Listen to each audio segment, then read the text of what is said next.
Welcome to the Corporate Venturing Insider Series, where I interview top practitioners in the CVC world and learn with you the best practices and golden nuggets that they have accumulated over their career. In this episode, we will be learning from Lisa Lambert, founder and president of National Grid Partners. Lisa, could you take a few minutes to share your story and how you got to where you are today? Thank you for the invitation. Thank you for the opportunity to talk to your audience.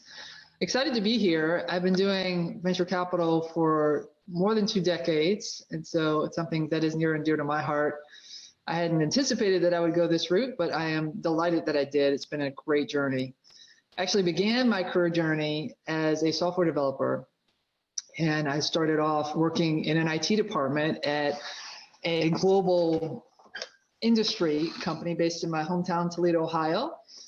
And so for several years, I did back office, front office, application development, and support, and knew at some point that I'd want to get into a technology field and work at a technology company. And this is in the 80s, so this is well before the dot-com era had emerged. But that was always an ambition.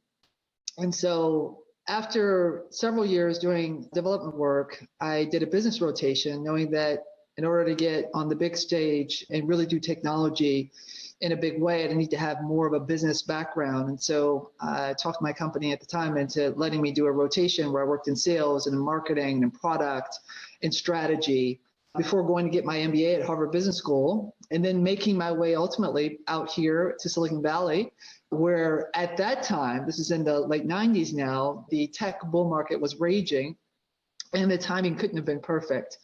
And so from HBS, I joined Intel.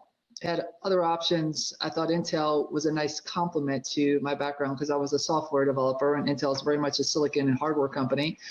So I thought I'd join Intel, and I thought I'd stay for a few years just to get acquainted with silicon and architecture and how the plumbing works in the frame of a computer. And my background being software, the interchange between the software and the hardware was really interesting to me intellectually. So I thought I'd stay for a few years, ended up staying for 19 years. And the primary reason for that is that after about 3 years, I really stumbled upon what was then called corporate business development and what was later branded Intel Capital. So Intel Capital at that time was the largest venture capital organization in the world. We did more transactions by far than any other investor. And we were investing on every major geography. So I did, over the course of my 16 and a half years at Intel Capital, I did investments on every continent, and I ended my career running the software and services investment practice. And so we had 80 plus companies in our portfolio at the peak. We invested in 12 to 15 deals a year, new deals a year, not including the follow-on investments. It was more like 30 when you include follow-on investments. And we had some amazing investments. VMware was one of my personal investments. We had a number of others that produced a very good cash on cash multiple and a very good internal rate of return for our investments. And it was just a hot space. Software still is the keystone for venture capital. It suited my background, suited my interest. The timing of it was great because it really was right at the beginning of the dot-com era. We got to see ups and downs as the bubble burst on the dot-com era, but it did come back up. And I think one of the things I've learned is how important your experience is. And investing through downturns and through peaks is probably the best discipline that any investor can have, because you really do learn what makes for good investments, what makes for good companies, and you learn to manage during good and bad times. So it was a perfect education for me and a great launching of my career. And of course, it's landed me where I am now, which is running National Grid Partners, which is their venture capital and innovation function, but for the energy sector, which is also a renaissance. The energy sector is definitely peaking as big tech relies on it, and as the world is concerned about climate change and the impact of fossil fuels and energy in general on society and on the world. So it's been an amazing journey, really exciting. Happy to talk to you a little bit more about it as we go through the interview. Thank you so much, Lisa. I want to start with the very beginning of your introduction, which is software engineer. And clearly, I can see why Intel Capital wanted to have someone with a technical profile. And if I look at Intel Capital's investment, a lot of them are on the application side, so you need to understand hardware and software. Could you tell us about how useful it is today for someone to have a technical background to make good investments versus maybe the argument that if you don't have a technical background, maybe you're actually less biased by the technology breakthrough and therefore more the business? Yeah, you probably can make an argument for both. I think technology as a background is important. The thing about venture capital that is not true of other financial sector activities like investment banking, it's not transactional that way. It really is about understanding the product, understanding the market opportunity, being able to identify quality team, and having confidence that there's a window of opportunity for a good team with a good product that solves a real problem to actually have success. So it's far less about financial management and much more about technology, product, and team. And I don't think you really appreciate how difficult it is to start a business in an emerging category and have success scaling that business.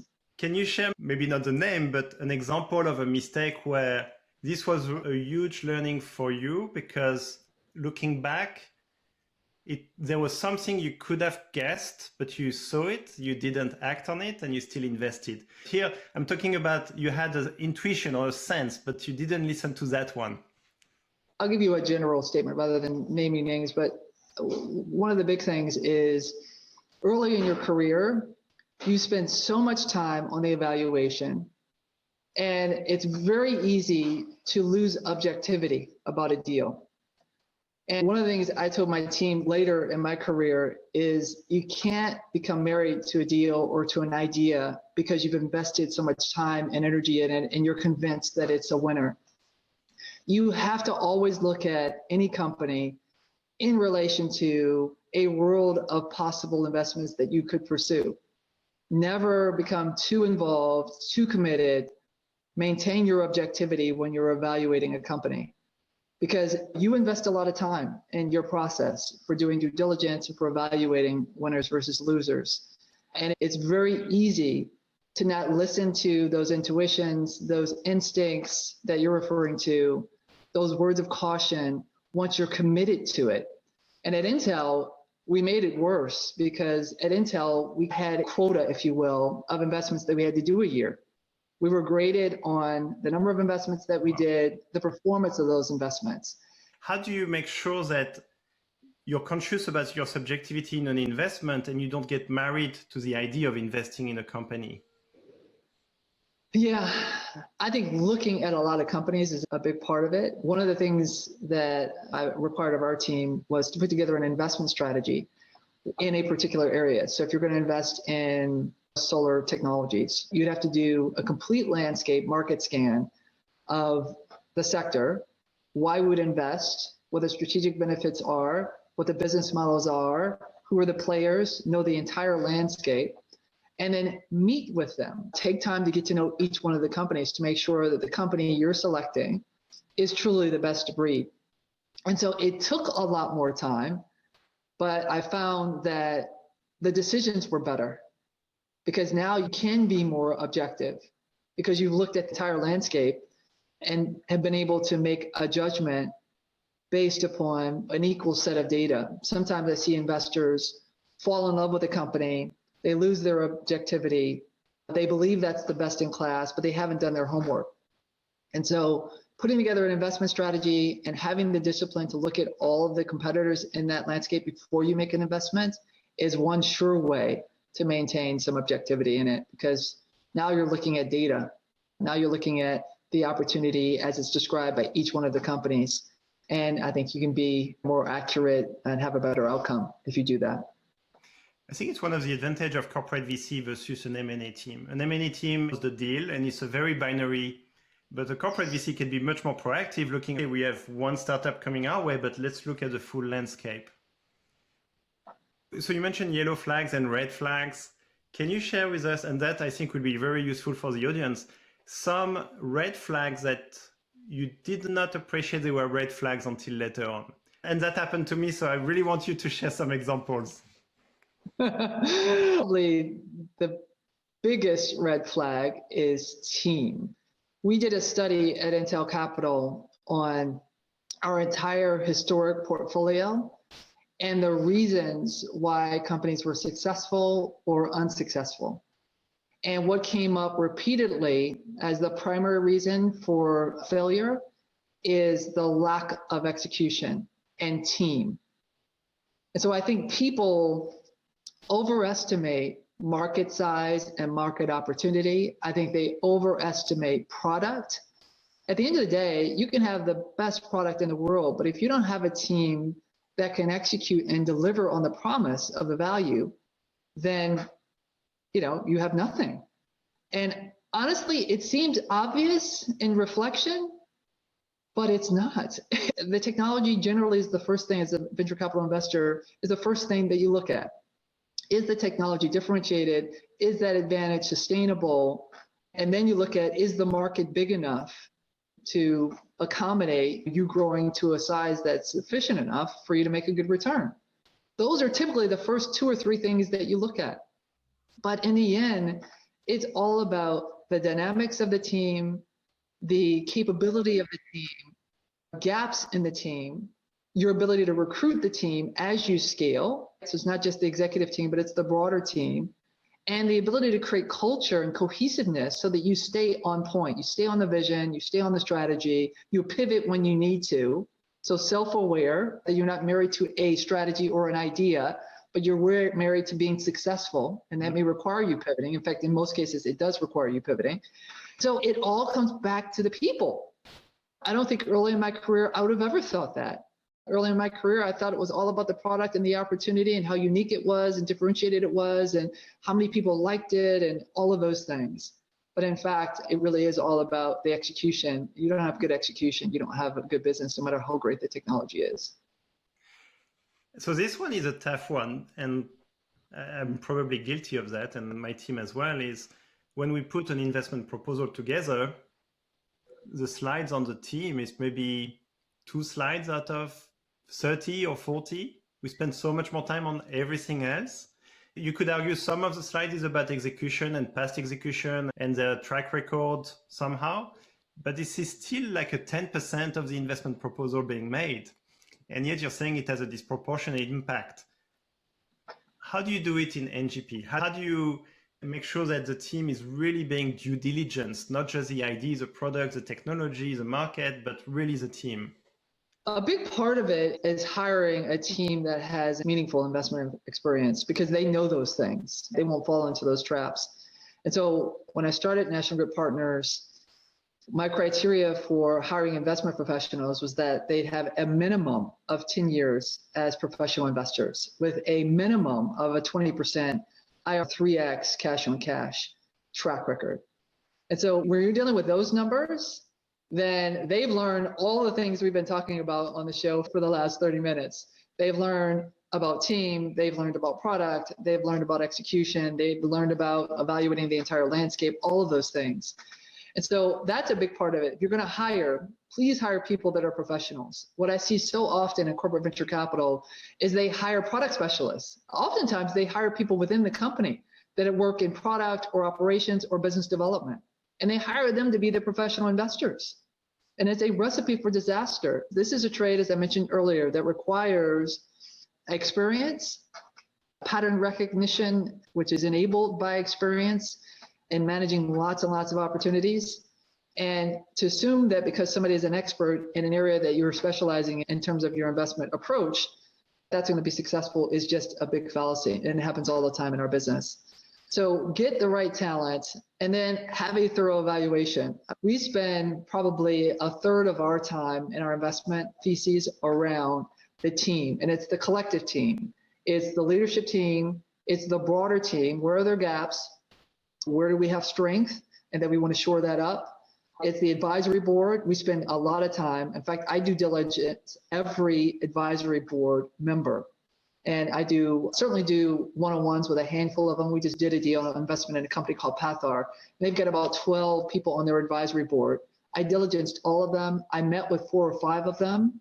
just to get a feel for the broader team. This is the team that supports an early stage company like Pather. So we do that, and we do the same thing with the board. So in terms of time spent in our due diligence, we probably spend a third of our time just on the people element than the rest of it. What about those who are just starting a startup? This is their first experience. They don't have a network or track record into the space. Would you have maybe a stronger bias against this kind of first-time founder? Not so much. The company that I mentioned, Pathar, first-time founder, not first-time entrepreneur. He worked at other startups, but first time he's founded a company. I don't think that's as big an issue. I think there you need to make sure that the broader support system is there. He had a really great advisory board, both domain knowledge in the sector, the product area, industry knowledge, because he's targeting multiple vertical markets. So he had people from retail and from commercial real estate and from manufacturing industry. And just perspective as an entrepreneur. They were almost all entrepreneurs. So they've been there, done that, know how to engage a customer, know how to scale a business. And so I think you look at that. When you don't have a big team, it's seed stage, then you look at who does he have around him? Does he understand what his weaknesses are? Does she understand what her strengths are? And are they wise enough to find people around them to help balance their strengths and their weaknesses? That goes to judgment. That goes to leadership ability. And I just think those skills are really helpful because you're going to have ups and downs. You're going to have challenges along the way. And so knowing that you need help on the journey is a really good sign. And the companies that I would be worried about are the companies where the technical founder is the brain trust, and there are very few people around them that fill the gaps that may be blind spots for him. That would be a concern. I think when you have a situation like what I had with Pathar, you feel very good about it because you know that person's balanced and knows where they need help. It's really excellent. And what would be the KPIs on business development? Clearly responsible for making it happen, but some of it is outside their control. They know there is a fit with National Grid, but things can change. So how do you track their performance in making it happen? Yeah, so we've got an allocation of what we call strategic investments and pathfinding investments. Our expectation is that 60% of our investments will be strategic and 40% will be pathfinding. So we've got a view for future-proofing the business with the pathfinding, but we're getting real value in the meantime with the 60%. They're responsible for delivering on that 60%. It's a partnership between the business development person, the business unit, and the investor. What we don't want is for the investors to only bring pathfinding deals. And so the unsaid agreement is that they need to be bringing things that fit use cases. One of the things that our business development team does is they liaison with the business and define the strategic priorities and the specific use cases that are required to deliver on those priorities. And the investment team then goes and identifies companies that fit in those use cases and those strategic priorities. So between those two groups, they manage the deal flow such that we get enough that's strategic, and we're at 78% strategic right now. So we index on strategic. You never want to be short of that. But that we have enough room that we can go and experiment every now and again. So the primary objective is making sure that we stay within that 60% target. They're responsible for making sure that we do that. The investors do need to make sure that they're bringing companies that fit the use cases. They don't control whether a business unit consumes it, but if you fit the use case and they've done their homework well enough, then they're going to trust our judgment on this is the best in class for that particular use case. And we generally don't have issues there. The pathfinding side, we have a lot more room, a lot more latitude, doesn't require business unit sponsorship. But at some point, it does have to become strategic. So we don't do pathfinding in things that aren't relevant. We do pathfinding in things that are 3 to 5 years out, just not 1 to 3 years. It's a bit of a trust relationship, but it's mostly about understanding what the business priorities are and then making sure we match that activity in the investment teams. It actually works. So we don't need a lot of KPIs. And there's a lot of detail there, which I won't go into, but at a high level, that's how it functions. And then you have this work inside the portfolio company for 3 months, which I've never heard of, which I think is genius. So can you talk about the 3 and how you got to define them and how do you define success for each of them? Yes, absolutely. For venture fellows, I won't take credit for that. There is an equivalent Kaufman Fellows program within the venture capital industry, which you probably are familiar with. It's for up and comers, people that have been investing in under 2 years, and it's an immersion in all things venture capital. So I got the idea from that. We don't implement it in the same way, obviously, but I really like the idea of having a fellowship of people that are experts in NGP and the things that we do. So we designed the program to be longer because to really become expert in the work that we do, you really have to spend a meaningful amount of time. Persuading the business to come along on that journey was a bit of a trick, but I think in hindsight, I think they recognize that the only place they're going to get this kind of experience is at National Grid Partners. And if we really do want to future-proof our business, which is why they hired me, what they've asked me to do, then you've got to have your operators skilled in these things, or at least aware, right? And so that was the thesis there. It's so impressive. So let me ask a few questions, because I think there is a lot of mechanics with the secondment. There is IP issues, there is who pays for what, how do you get the organization to agree with it? How do you solve it? We pay for the headcount. So they don't come off of our payroll or out of our employee base. We pay for it. They basically are just doing a remote assignment, if you will. That's the way we treat it within National Grid. The way the company treats it is, one, they don't have to pay for another employee, and they get specialized expertise in a particular field from someone that understands the business and the market. Most of our companies do sell into utilities. In fact, I think probably all of them sell into utilities. Even some of the pathfinding companies who we're not required to be strategic with do or have targeted to sell into the energy sector. So we already have some customer knowledge that is unique, and having that sitting in the office next to the marketing team or working with the marketing and sales team proves to the portfolio company to be invaluable. It's not just a free resource, but it's a free resource in a market segment that they're pursuing. And so now they get to find out, really, how does it all work? How do we best sell you? They get to ask those questions. So it's a win-win around the board. And yeah, I'm really pleased with that program. Hoping we can do a lot more of it. Very nice. When you say they pay, is it the portfolio companies or the mothership paying? I wasn't sure. It's the mothership. Yeah, sorry, we pay, meaning National Grid pays. So they stay on our payroll in our employee base. It really is just a remote assignment. That's a lot of goodness for the portfolio companies. They love it. They love the insight. They love the free help. They love the direction that they get, because part of being successful if you're a startup working with corporate venture capital is how do you navigate the corporate? How do you shorten the sales cycles? How do you add value? What are the priorities? Getting that insight from somebody that's an employee of the parents that's sitting right next to you, it's incredibly valuable to the startups. It's a win-win. How do you get to know who in National Grid is willing to do it? And then how you match it to different portfolio companies? It's not like you have 100 resumes and you show all of them to your portfolio company. So logistically, how does it work? Yeah, so logistically, we identify high potential employees, and we match those high potential employees with our portfolio company needs. So it's a combination of the investment professional and business development working with our HR department to create those matches. It may sound complicated, but it's really not that complicated. We know who our high potential employees are. We know what their backgrounds are, and we very much know where the needs are in our portfolio companies. And so we create matches. If we have a marketing person that wants to do this, then we look for a company that has a need for marketing support.